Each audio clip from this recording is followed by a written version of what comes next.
ஆன்மீக கல்வியை பத்தி ரகசியமா தான் சொல்லி வச்சிருக்கிறாங்க. அதை நம்ம ஹதீஸ்ல தான் பார்க்கிறோம். சூஃபியாக்களுக்கு இருக்கக்கூடிய மறைவான சில கல்விகள், வழிமுறைகள், டெக்னிக்கு, இது ஃபுல்லாமே மறைமுகமா ஒரு வழி தொடர் மூலமா வந்திருக்கு. ஹதீஸ்ல குர்ஆன்ல அப்படிதான் கிடைக்குது. இல்ல ரசூல்லா எல்லாத்துக்கும் ரஹ்மத்துல் ஆலமீன், அதெல்லாம் யாரும் மறுக்கல. நீங்க விளங்கல, ரசூலுல்லாவை நீங்க விளங்கல. பாருங்க, சஹீஹுல் புகாரில வருது. சஹீஹுல் புகாரில அபூ ஹுரைரா ரலியல்லாஹு தஆலா அவர்கள் அறிவிக்கிறார்கள். அவங்க சொல்றாங்க, ஹஃபில்து மின் ரசூலில்லாஹி ஸல்லல்லாஹு அலைஹி வஸல்லம் பிஆயின், நான் முத்து ரசூலுல்லாஹ்ட்ட இருந்து 2 கல்விகளை கற்றுக்கொண்டேன். ரசூலுல்லாஹ்விடம் இருந்து எத்தனை கல்வி? 2 கல்வி கத்திருக்கேன்.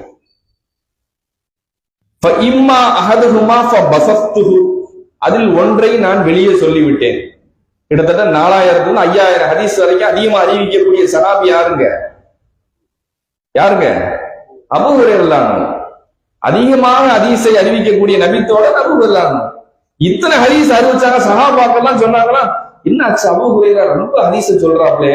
அவங்களுக்கே ஒரு டவுட். ஏன்னா இவரே ரசூலுல்லாஹ்வுடைய கடைசி 3 வருட காலத்துல வந்து இஸ்லாத்தை சேர்ந்துக்கிறார். ஹைபர் போர் வெற்றியின் போல இவங்க அப்படியே போர்த்திரத்தோட வந்து சேர்றாங்க. அபூ ஹுரைரா கடைசி 3 வருஷம் தான் வாழ்றாரு. ஆனா ஹதீஸ பார்த்தா பிச்சு உடறாரு. சஹாபாக்களுக்கு எல்லாம் ஆச்சரியம், என்ன அபூ ஹுரைரா அதிகமா சொல்றாரு. உடனே என்ன செஞ்சாங்க, ஸ்டாப் பண்ணிட்டாங்க. அப்பப்ப சொல்லுவாங்களாம், அபூ ஹுரைரா மட்டும் அதிகமாக ஹதீஸை சொல்கிறான் என்று மக்கள் சொல்லவில்லை என்றால் நான் இன்னும் ஹதீஸை சொல்லிக் கொண்டே இருப்பேன் என்று சொன்னார்கள். இத்தனை ஹதீஸ் அறிவிச்ச அபூ ஹுரைரா சொல்றாங்க, புகாரில தான் வருது, ஹஃபில்து மின் ரசூலுல்லாஹி ஸல்லல்லாஹு அலைஹி வஸல்லம் பிஆயின், 2 பாத்திரத்துல நான் கல்வியை கத்துக்கிட்டேன்.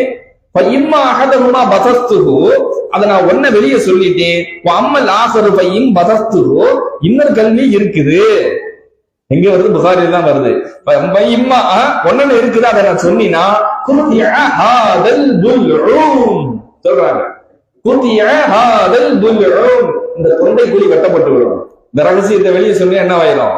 என் கழுத்து வெட்டப்பட்டுரும். தேவ ரகசியத்தை வெளியே சொல்ல முடியாது. எவ்வளவு தெளிவான ஹதீஸ் எங்க இருந்து கொண்டு வரணும்? பலவீனமான ஹதீஸா? நேரடியான ஹதீஸ்கள் சஹீஹ் புகாரில வருது.